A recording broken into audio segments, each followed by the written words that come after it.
Hey, good morning. How's it going? This is Ravi, and I'm trying today something new and experimental, and that's why I would like you to give me feedback if whatever I'm trying today is resonating with you, and if you'd like me to continue. So, what am I trying here? What I am trying here is that every 2 weeks from today, starting today, every 2 weeks, since I consume a lot of content, I talk to a lot of people, I podcast with a lot of entrepreneurs and exciting makers from SaaS and different industries, authors, and stuff like that. I consume a lot of content. And then I believe in this concept of input and output. That means if you want to retain information and knowledge, it's not sufficient to just consume the knowledge. That means not just inputting knowledge, but the best way to retain information is also to output. That means if after I consume certain knowledge, if I'm sharing with someone else or writing about it or podcasting about it, doing a YouTube about it, that's the best way to retain information. So there is a selfish reason for me to also do this. So what I am trying from today is every 2 weeks, whatever information diet I have consumed in the last 2 weeks, I'm gonna be sharing here in this platform um, through a conversation, a casual conversation with very little preparatory notes. Of course, I have a sequence of thoughts which I just put together and then share it with you in the best possible way. Definitely, I will improve over time. I will iterate and try to improve over time. But that's the entire effort. So if you really find this valuable, do give me feedback, hit the like button or leave a comment there, and just let me know if this is what you would want and if it is helpful at all, because why would I otherwise create content if it is not valuable? So I'm going to share the 5 big lessons that I learned in the last 2 weeks with all the content that I have been consuming. Number one is it pays to live on the cutting edge, and this is something that I have been observant of from some of the smartest people that I'm communicating with and talking with and observing. When I say living on the cutting edge, I don't mean living on the bleeding edge or living dangerously. What I mean is building this habit, a lifelong habit, to stay in touch with the latest and the greatest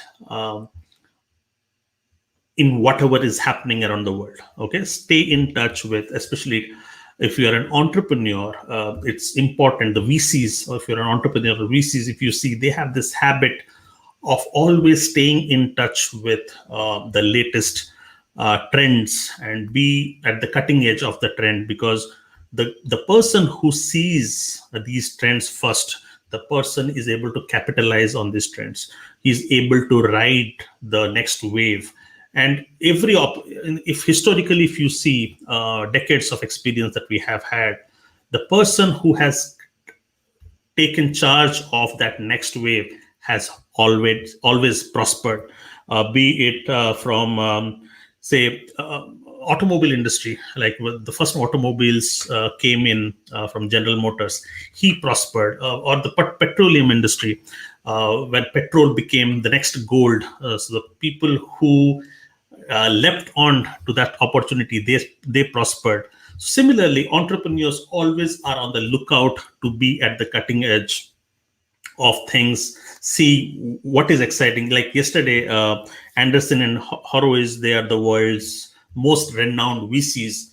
They invested multi-billion-dollar fund in crypto. And why? Because they think, and because crypto, just like internet changed the world, internet was the next big thing which actually transformed the world and brought in a huge economic dividend for the entire world. Similarly, crypto is the next big thing because it fundamentally changes the world's economic transactions, okay, which has always happened with traditional money, traditional currency. But crypto is the next big thing which fundamentally transforms it, and it's fundamentally ground shifting. And that's why they have invested multi-billion funding into crypto. So why are they? Because they are living in the cutting edge. Because if you don't live in the cutting edge, you will lose out on opportunities because somebody else would capitalize on those opportunities. So this is one of the greatest lessons that I learned. And I follow a newsletter called The Hustle. I follow another podcast by the same owner of this newsletter. His name is Sam Parr, and I'm an avid listener to their podcast. So they have a very nicely curated newsletter that comes to your inbox every day. And this newsletter's fundamental goal is to help you stay relevant and be exposed to this cutting edge information. Okay. So it's not a single person's effort. They have a big team, they have a research team, and they do the research and they collate the best information, and in the best possible way they curate it, and a very well designed newsletter they send it to you. And I have become a big fan, and I just love their content. So it's called what is called it's called The Hustle. And let me just share it with you. Maybe I could also share it with you an example as well. But if you go to the hustle dot, let me just try it out. The hustle, yeah, the hustle.co. That's where it is, and then you go and then just sign up, and then you start receiving the emails. Let me also share with you maybe a sample hustle article, a newsletter. So it comes to your inbox every day. So what it makes you is just, you know what, we are all suffering from information overload. And the world that we live today is the world of curation. Anybody who is able to curate from this information overload, that means anybody who is able to remove value, okay, distill value from this huge information overload that we are all exposed to, is going to be a winner. And that's why the hustle is the winner, because what they do is from the massive amounts of information and news that is being created every day all over the world. So they do a fine job of distilling the most important trends every day, and they send it to your inbox. So if you consume it and then you go to work, then you just look smarter, and you have smarter water cooler conversations. So I mean, it's not just about looking smart. So let me quickly share with you one article. Maybe it would be better. Let's see if they offer you a web-based newsletter like view in web. Usually there is also the share the no. Welcome to the newsletter dashboards. Okay.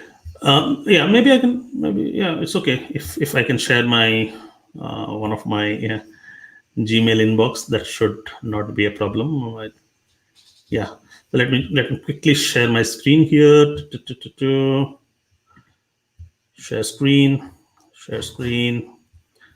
Chrome tab, and all right.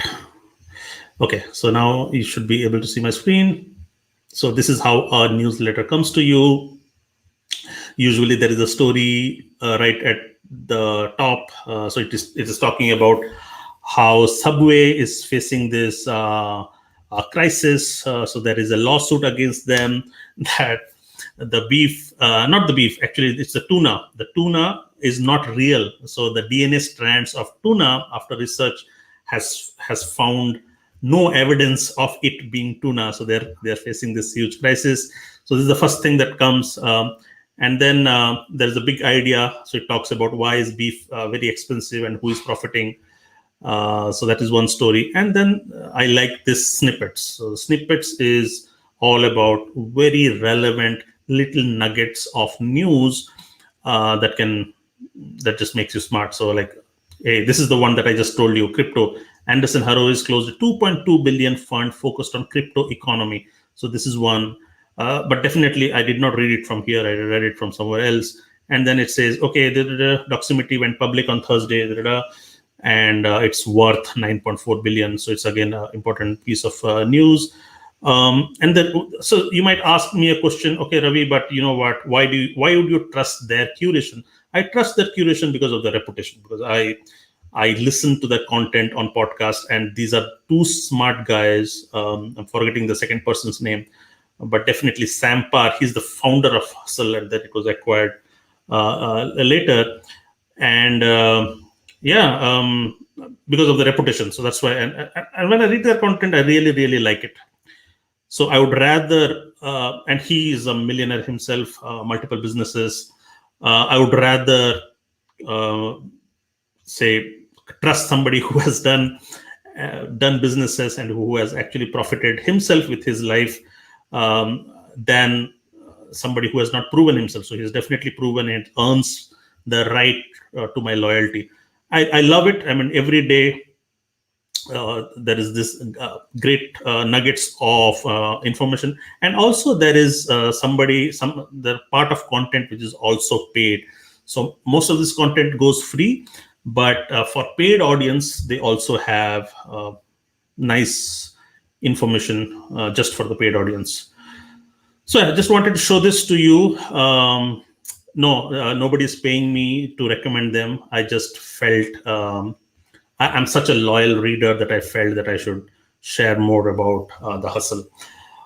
So yeah, so the first one was to be at the cutting edge, and how you be at the cutting edge by following smart newsletters like this, by following smart people, because we all have only so much time, and that's why follow curators who do their best in offering you the best content.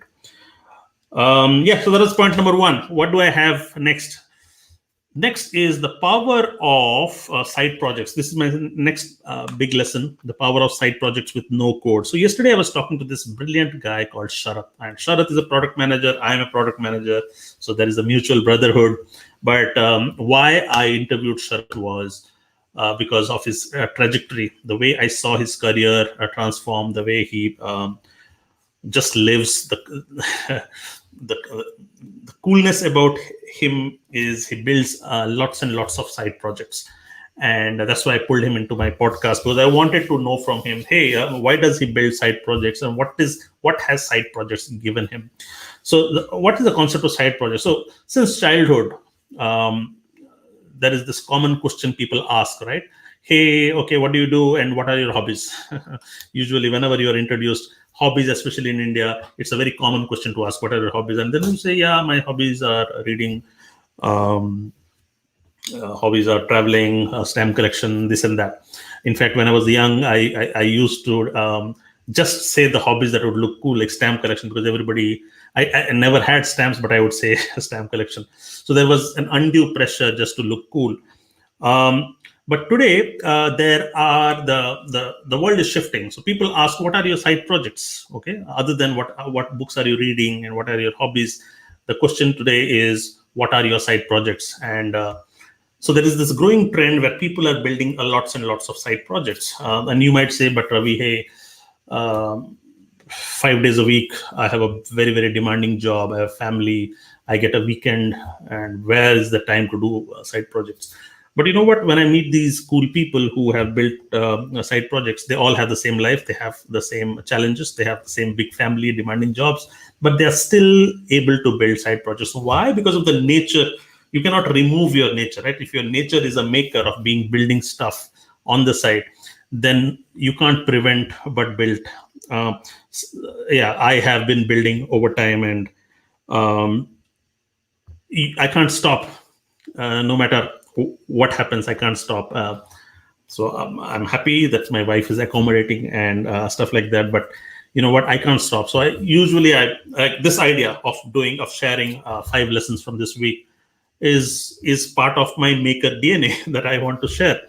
So similarly, the power of side projects is this. So this guy that I met yesterday, Sharat, he built this very cool side project called what is it called? It's called Shoutoutco. All right, I can share it with you. Okay, let me just share this with you. Shoutout.co is amazing. Sharing, sharing.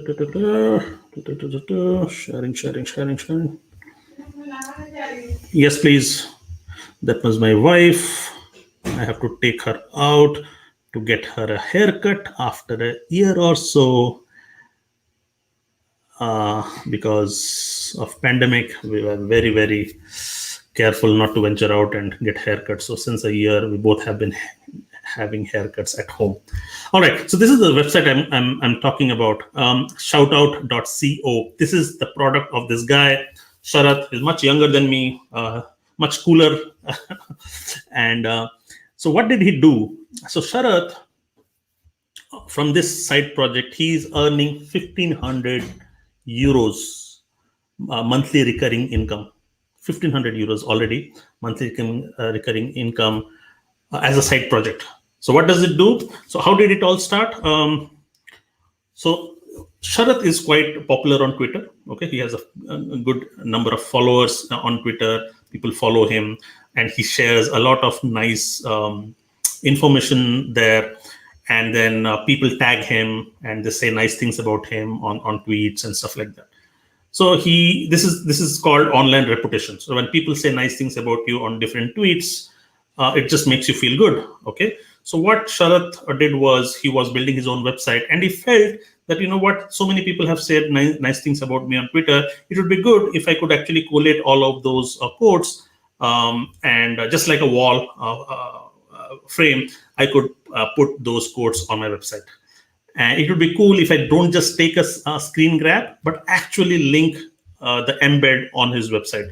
So he put it, and it looked nice, a little scrappy, but looked nice. And then he felt, after feeling good about himself, he felt, if this is what I like about this, what if others also would want such a thing? And then he went ahead and built Shoutout.co. He shared with his Twitter followers, hey, I'm building this. Would you want something like this to work for you? And he got lots of positive responses. He was thrilled to bits. And that's when he built this with an entire low-code technology stack. So let's talk about low-code now. So this is, okay, let me just show how this works now. So this is his website, and this is exactly how it looks like. Do you see this wall? This is called the Shoutouts Wall of Love. Now, he has embedded tweets or shoutouts, the literal meaning, from other people on Twitter who are saying nice things about shoutout.so. So this is giving them a lot of good reputation, right? So this is actually a validation of all the nice things that are being said about this product. So who are the audience who would want to buy this product? They could be solo entrepreneurs. They could be businessmen who have their own products and people are saying nice things about product. So the great way to show all the validation and testimonials from other customers. And usually what happens is none of these testimonials are actually asked for. Okay, so this is mostly voluntarily they have given. So this is an example of how Shoutout works. So the point I'm trying to make is he built this entire Shoutout. He's a product manager. He does not know a line of code. He does not know coding. He built it using, let me remove the share. He built this using NoCode Technologies. So what does NoCode Technology? NoCode Technologies are this new wave of technology stack, new platforms where people do not have to code to build software products or software applications. All they can do is drag and drop and configure front end, back end, some very simple databases. And as it gets complicated, and the point is the learning curve is much less steep than if you had to build a product all by yourself from scratch. Okay, of course, it has a learning curve, but it is much. So if you give yourself a dedicated 2 weeks or 3 weeks, you should be able to pick any of these low-code platforms and build a product of your own. So I asked him, hey, how did you build this? I mean, first of all, I have never built it. I'm a product manager. I'm a non-technical product manager, so I've not built it. And I resonated so much with him because he's also a non-technical product manager. He has worked in the industry in some of the Fortune 500 companies like me. However, he was building these nice, cool projects, software projects. So I asked him, he said, hey, I'm building it using some no-code technology. So he named some of them. Bubble.io is a good one, bubble.io. However, it still has some learning curve. But he said, you know what? Don't start with Bubble.io. Start with say Webflow, Glide Apps, Card.co, Airtable as a simple database and stuff like that. And so what he said is dabble around, learn a few tips and tricks, build small little applications, and then you can build these projects.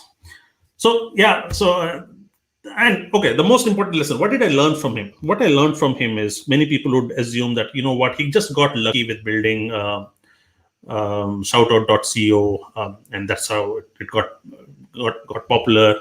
But no, nobody gets lucky with their first project. Okay, he is a guy who builds projects after projects, side projects after side projects, and then he has built more than 15 side projects, and the 16th one took off. Okay, so the point that I'm trying to make is you would not succeed. Your first idea would never succeed. So you have to build and then iterate. Then you learn from your lessons and then you build something else. And this morning I was talking to a friend of mine and I said, even Facebook was not first. When Mark Zuckerberg built Facebook was definitely not his first product. He built a lot of small side projects. Only Facebook resonated and then it got successful. So yeah, the point is the power of side projects with no code. This is completely transforming the world. There are hundreds and hundreds of micro SaaS companies.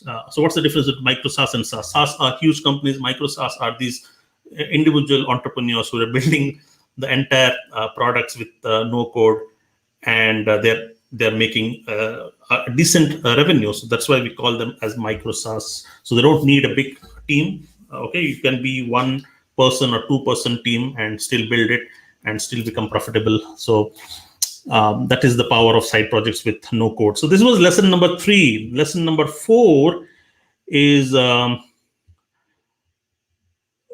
it's not a smooth segue. It's a very different topic. Be known as an expert at one thing, and this is something that I have been. I know about this, but I have been very, very. This message is getting reinforced as I meet very successful individual entrepreneurs. So the traditional jobs are changing. All right, traditional jobs, safe jobs, especially after pandemic, are changing. So the concept of hiring somebody for life is changing because it doesn't make sense, right? So you are hired for your existing skills, and then what happens after a couple of years? Those skills won't be relevant. You would need new skills because the world is changing. It's the technology has a shelf life of a banana. It just changes. And if you hired somebody, but if he is not transforming himself and is not upskilling himself, why do you hire him? So there's always a danger of hiring somebody permanently, and the companies are increasingly getting conscious of this. What is happening is usually in a company there is a split between permanent and temporary skilled workers. The temporary skilled workers are hired for their professional skills, a specific technical skills, or a domain skill, or a functional skill, and it's for a short term.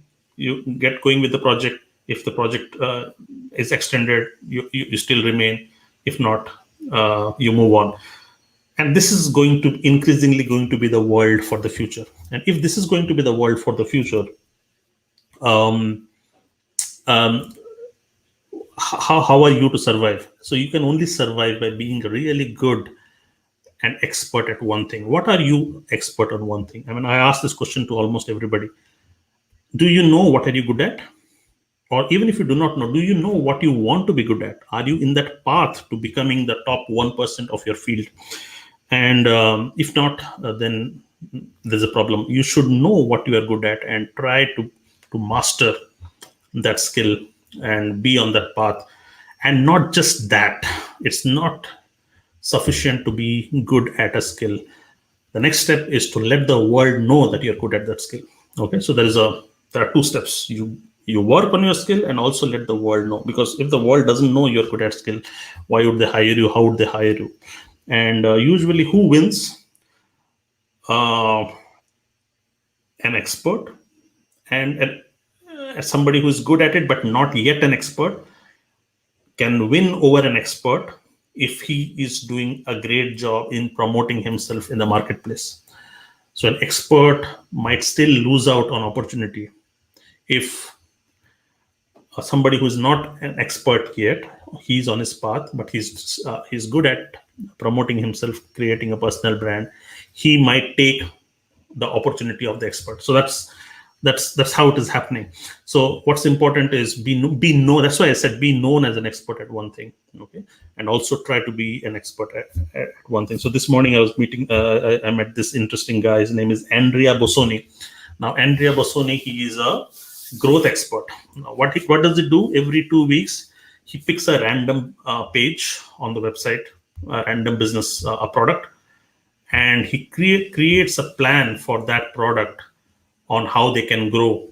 So he's a growth marketeer, because what is the biggest challenge today? The biggest challenge is not about ideas. People are building products left, right, center. What is the next challenge is, how can I sell this product? How can I promote this product? Because usually you promote it only within your friend circle, your social media, but your social media is only so much.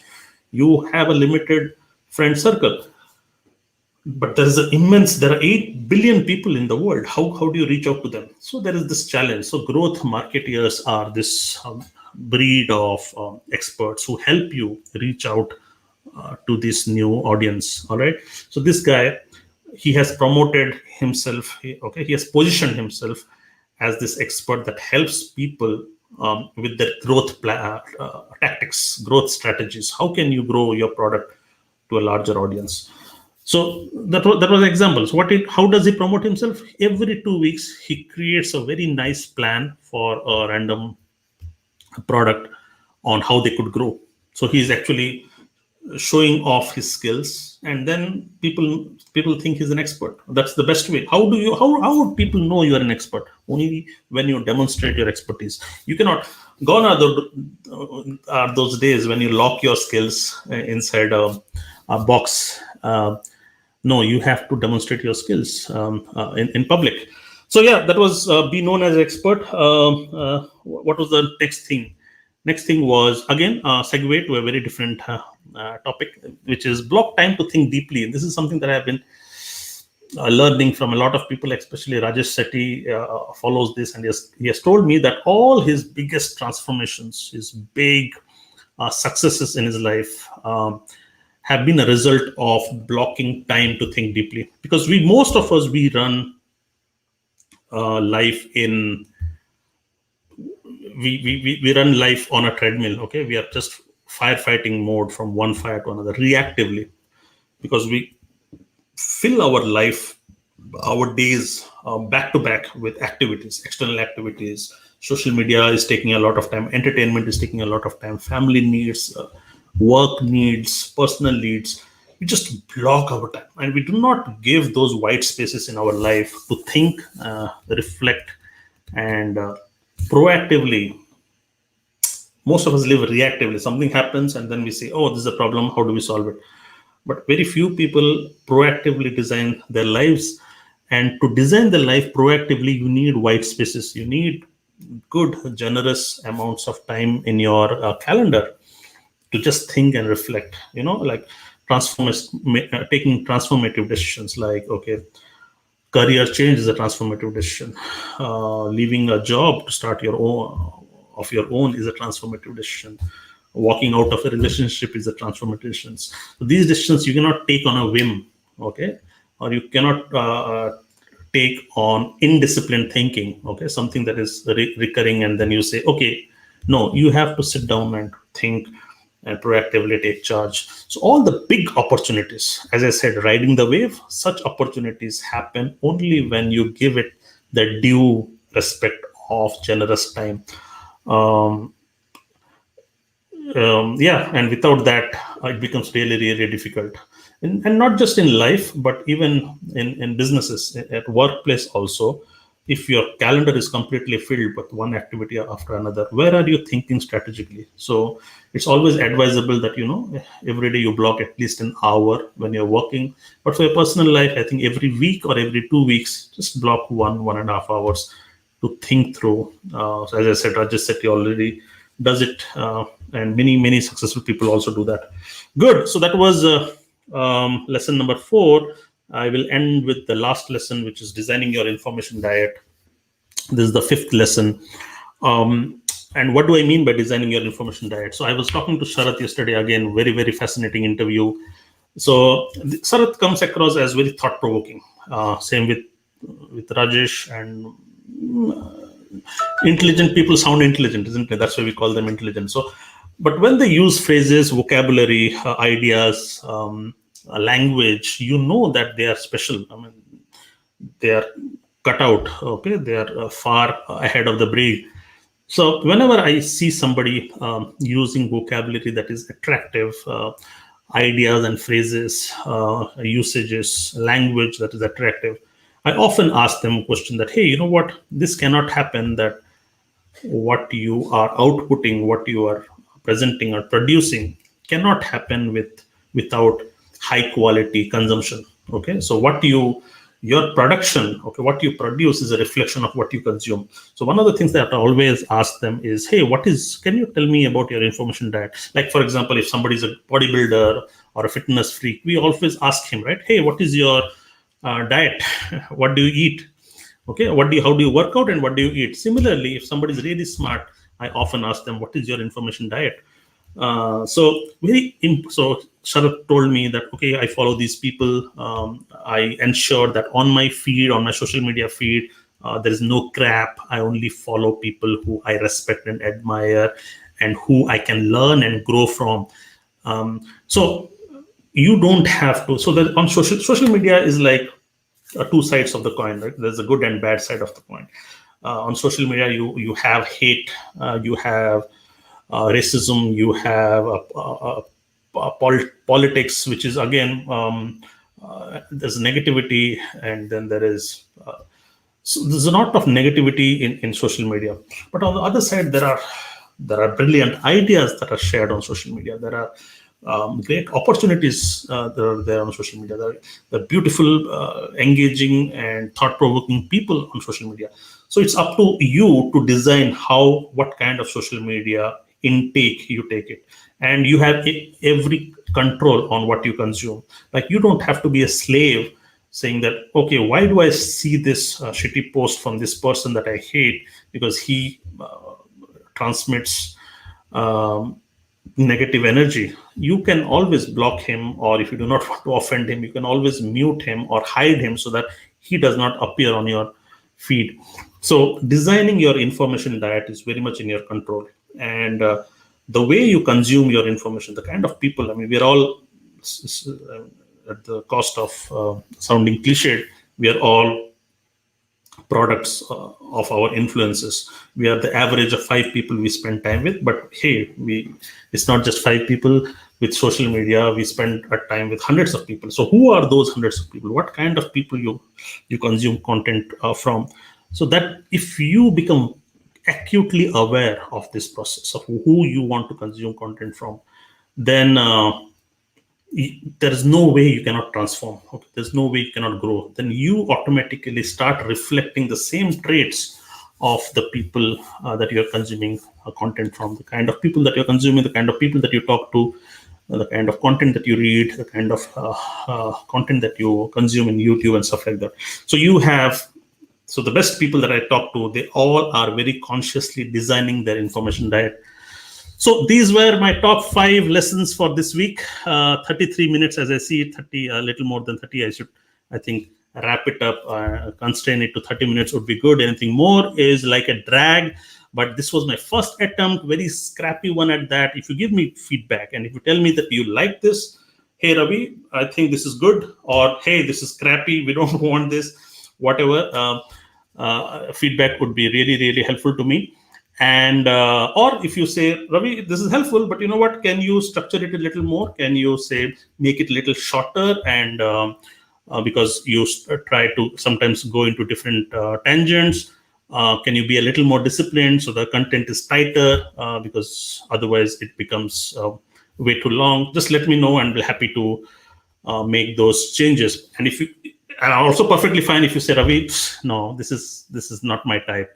I'm happy. So no judgments. I wouldn't mind at all. But I'm very, very keen to get your feedback. With that, see you around. Happy weekend. Again, back in 2 weeks from now.